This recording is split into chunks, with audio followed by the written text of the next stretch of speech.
Hi friend, welcome to my YouTube channel vibrant academy. आज हम आप लोगों के सामने लाइव प्रोसेस का आज मेरा लास्ट वीडियो है। इसमें हम आप लोगों को किडनी बता चुके हैं, किडनी क्या है और किडनी के यूनिट को हम लोग नेफ्रॉन बोलते थे। तो आज हम लोगों का जो टॉपिक है, हमको नेफ्रॉन को समझना है कि नेफ्रॉन किस तरह का होता है। तो आज हम लोग स्ट्रक्चर किसका पढ़ेंगे, तो नेफ्रॉन के स्ट्रक्चर को पढ़ेंगे। तो सिंपल आप बोर्ड देख रहे हैं तो डरना नहीं है कि ये बहुत टफ लग रहा है डायग्राम, ऐसा कुछ नहीं है। हम इसका इजली भी समझाएंगे, लेकिन प्रोसेस को समझने के लिए कंप्लीट डायग्राम समझना चाहिए आपको। सबसे पहले हम प्रोसेस आपके सामने शुरू करते हैं। तो यदि हम किडनी के सेक्शन को काट के देखें, किडनी का सेक्शन यानी जैसे मेरा हाथ है, इसको यदि बीच से हम काट के देखें तो हम इसके इंटरनल पार्ट का स्टडी करेंगे। तो किडनी हम लोग पढ़े हुए थे कि किडनी कैसा था। तो ये जो हम लोग मार्केट से सीम खाते हैं, सीम के बीज ऐसा किडनी था। और किडनी में जब हम सेक्शन काटेंगे तो कुछ इस तरह के स्ट्रक्चर हमको नजर आएंगे। तो ये स्ट्रक्चर क्या है, तो सबसे पहले हम आपके सामने शुरू करने जा रहे हैं रेनल आर्टरी। रेनल आर्टरी की बात करें तो रेनल आर्टरी और वेन क्या है ये हमको समझना नहीं है, हम समझ चुके हैं। आर्टरी वेन डिफरेंसेस क्या है ये भी आप जान चुके हैं। यदि नहीं जाने हैं तो आप पीछे वीडियो आइए और वहां पर आप ब्लड सर्कुलेटरी सिस्टम को समझिए, तब आपको वेन और आर्टरी में डिफरेंसेस पता चल जाएगा। तो आर्टरी में हम लोग क्या पढ़े थे, आर्टरी में हमेशा प्योर ब्लड होता है, ऑक्सीजनेटेड ब्लड होता है। तो यहाँ ये आर्टरी जो होते हैं ये ऑक्सीजनेटेड ब्लड को कहाँ लाते हैं, तो ये ऑक्सीजनेटेड ब्लड को लाते हैं आपके किडनी के अंदर जो ये पार्ट है जिसको कि हम बोल सकते हैं वुमेन कैप्सूल। तो यहाँ याद रखना है वुमेन्स पढ़ा जाएगा, वुमेन्स कैप्सूल। तो वुमेन्स कैप्सूल इस पार्ट को हम लोग बोलेंगे। और अंदर में क्या होते हैं, तो एफरेंट और इफरेंट दो आपको नाम कंफ्यूज करेगा, आप हमेशा थोड़ा सा कॉन्शियस रहिएगा, आप समझ जाइएगा।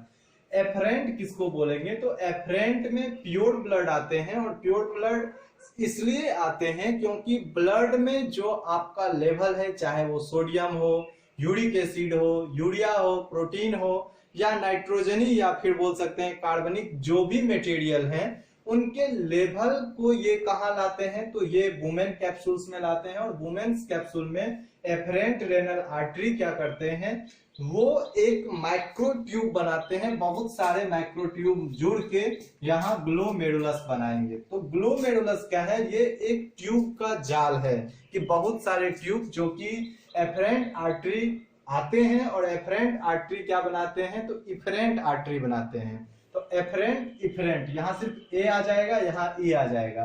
तो दोनों मिलके जो एक नेटवर्क जाल बनाएगा किसका, तो बहुत सारे माइक्रो ट्यूब का, उसे ही हम लोग बोलेंगे ग्लोमेरुलस। तो ग्लोमेरुलस के अंदर क्या होते हैं, तो इनके अंदर ब्लड फिल्ट्रेट होता है कि ब्लड में जो भी लेवल आपका है, यदि बोल सकते हैं हम सोडियम का लेवल अप है या बोल सकते हैं यूरिया का लेवल अप है, तो वैसे मटेरियल को वो किसमें, तो यूरिन में चेंज करके आपके शरीर से बाहर कर देता है। ब्लड में किसी भी चीज का लेवल वो अप नहीं रहने देगा। तो फिल्टर करने का वर्क कहाँ हो रहा है, तो ग्लोमेरुलस के अंदर एक नेटवर्क बनाते हैं कौन, तो एफरेंट रेनल आर्टरी और इफरेंट रेनल आर्टरी।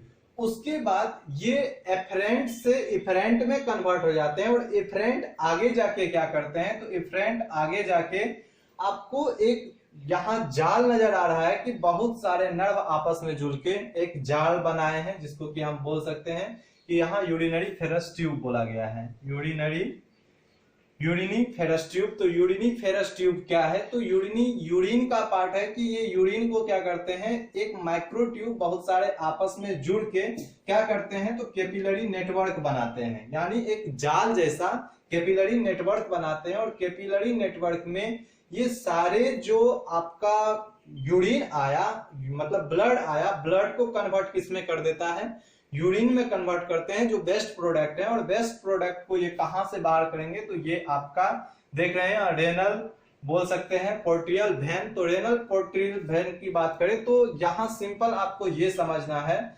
कि जो आपके मतलब नेफ्रॉन है, नेफ्रॉन में 3 ट्यूब आपको कन्फर्म याद रखना है। पहला afferent renal artery, efferent renal artery, तो दो तो आपको शो करना ही है। कहां? तो वुमेन कैप्सूल में, और वुमेन कैप्सूल में दोनों मिलके क्या बनाते हैं? ग्लोमेरुलस बनाते हैं। और सिंपल यही ब्लड जब प्योर मतलब फिल्ट्रेट होते हैं, तो फिल्ट्रेट होने में बेस्ट प्रोडक्ट को किससे ये बाहर करेंगे? तो सिंपल यहाँ दो प्रोसेस आते हैं कि एक तो ये जो वैन है आपके, वैन से ये फिर से दोबारा कहाँ आ जाते हैं? फिर से आपके हार्ट में आ जाते हैं, आपके शरीर में चारों ओर फैल जाते हैं कि एक आर्टरी बहुत मोटा ट्यूब आया और वे सारे तरफ नर्व फैल के क्या बनाते हैं? वैन में कन्वर्ट हो जाते हैं, और फिर से जिस तरह से ब्लड का सर्कुलेशन हमारे शरीर में चल रहा था वो करने में वो वर्क करना शुरू कर देते हैं। लेकिन यदि हम पढ़े यहाँ तो कलेक्टिंग डक्ट क्या करते हैं? तो ये जो बेस्ट प्रोडक्ट हमारे शरीर में बने हैं उनको यूरिन के रूप में ये बाहर कर देते हैं। तो किडनी का यदि आप स्टडी कीजिएगा तो किडनी के इंटरनल पार्ट में नेफ्रॉन को हम लोग पढ़ेंगे। नेफ्रॉन में हम लोग ये याद रखेंगे कि 1,13,000 याद रखेंगे कि 1,30,000 माइक्रो ट्यूब पाए जाते हैं जो कि ब्लड का फिल्ट्रेशन करते हैं। तो फिल्ट्रेशन किस तरह का फिल्ट्रेशन होता है नेफ्रॉन के अंदर? तो अल्ट्रा फिल्ट्रेशन हम लोग पढ़े थे कि अल्ट्रा फिल्ट्रेशन होके ब्लड को ये फ्रेश करते हैं।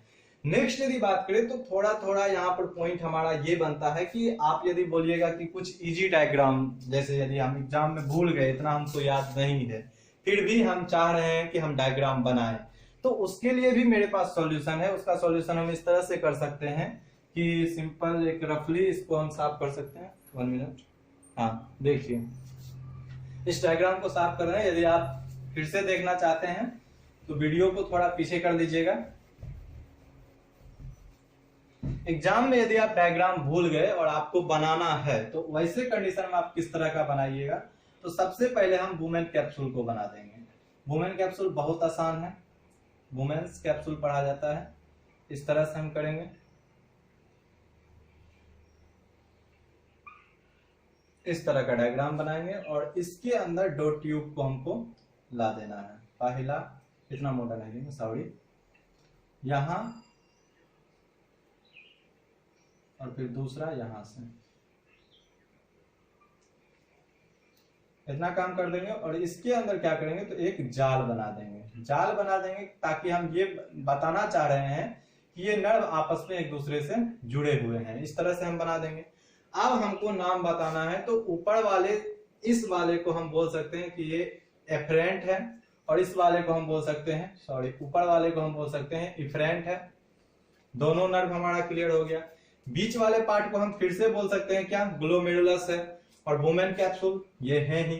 तो इस तरह के भी डायग्राम को बना के हम बता सकते हैं कि नेफ्रॉन के डायग्राम इस तरह के होते हैं, क्योंकि इसमें थोड़ा प्रोसेस हम ये रेनल पार्ट नहीं उसमें बता पाए आपको। फिर हम बोल सकते हैं कि कनेक्टिंग डक्ट नहीं बता सके, यूरिनिफेरस ट्यूब नहीं बता सके, उसके बाद कैपिलरी नेटवर्क नहीं बता सके। तो ये सब थोड़ा आप एक्सप्लेन करना चाहते हैं तब दे सकते हैं। यदि बाय द वे आप फिगर भूल जाते हैं तो ऐसा भी डायग्राम बना दीजिएगा, तो आपको मार्क्स नेफ्रॉन का मिल जाएगा। नेक्स्ट यदि बात करें तो यहाँ हम लोग सिंपल एक पॉइंट लिखे हैं, इसको मेल्पिगेन ट्यूब, मेल्पिगेन कैप्सूल्स बोलेंगे। तो मेल्पिगेन कैप्सूल्स क्या है? तो मेल्पिगेन कैप्सूल्स यदि आपके एग्जाम में पूछ दिया जाता है कि मेल्पिगेन कैप्सूल्स क्या है, तो आपको सिंपल बेसिक यही बताना है कि जो वुमेन कैप्सूल्स हैं और ग्लोमेरुलस दोनों को कंबाइंड रूप से हम बोल सकते हैं मेल्पिगेन कैप्सूल्स। मेल्पिगेन कैप्सूल बोलेंगे किसको? तो वुमेन कैप्सूल्स और ग्लोमेरुलस के कंबाइंड रूप को, दोनों को एक साथ यदि हम बोले तो उसको मेल्पिगेन कह सकते हैं। नेक्स्ट एक सवाल और बनता है कि यूरिन की यदि हम बात करें तो यूरिन क्या है?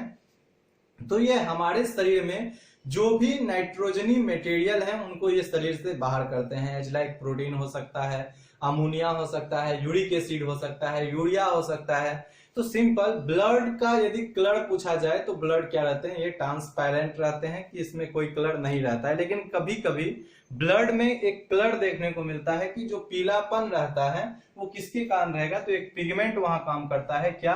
तो यूक्रोम। यहाँ यूक्रोम याद रखेंगे, यूरोक्रोम। तो यूरोक्रोम पिगमेंट के कारण ब्लड का रंग क्या होते हैं? ये येलो होते हैं। और नेक्स्ट यदि बात करें तो हम यहाँ एक चीज और ध्यान रखेंगे कि एक इस तरह से आता है जिसको कि हम बोल सकते हैं अल्ट्रासाउंड। जिस समय डॉक्टर साहब करते हैं उस समय ये पूछा जाता है कि आप में यूरिन है कि नहीं, आपको पेशाब लग रहा है या नहीं। तो उस समय ब्लडर में पेशाब रहना जरूरी होता है, उसके लिए डायूरेटिक मेडिसिन का उपयोग करते हैं कि डाययूरेटिक मेडिसिन जो होते हैं वो आपके शरीर में यूरिन को बनाने का वर्क करता है, और यूरिन आपके शरीर में ब्लड प्रेशर को कंट्रोल रखेगा। आपके शरीर में किसी भी चीज का शुगर का लेवल अप हो रहा है तो उसे भी शरीर से वो बाहर करते हैं। और यूरिन की बात करें तो यूरिन को हम इस तरह से समझ सकते हैं कि यदि यही नेफ्रॉन शरीर में काम करना बंद कर देते हैं तो वैसे कंडीशन में हम लोग डायलिसिस पढ़ेंगे, जिसे हेमोडायलिसिस बोलते हैं।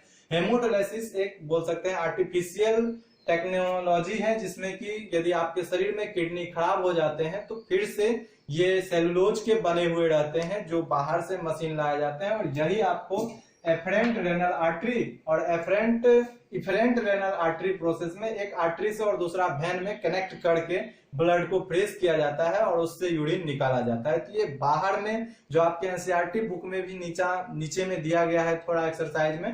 तो ये होमोडायलिसिस क्या प्रोसेस है, यदि आपका किडनी खराब हो जाते हैं तो उसमें आर्टिफिशियल तरीके से यदि हम ब्लड का फिल्ट्रेशन अल्ट्रा फिल्ट्रेशन करते हैं तो उसे ही होमोडायलिसिस बोला जाता है। तो उसमें डायलिसिस एक मशीन आता है जिसमें कि डायलिसिस में यही हम बोल सकते हैं जो यूरिनरी ट्यूब है या फिर कैपिलरी नेटवर्क किसका बना हुआ रहता है, तो वो सेलुलोज के ट्यूब के बने हुए रहते हैं।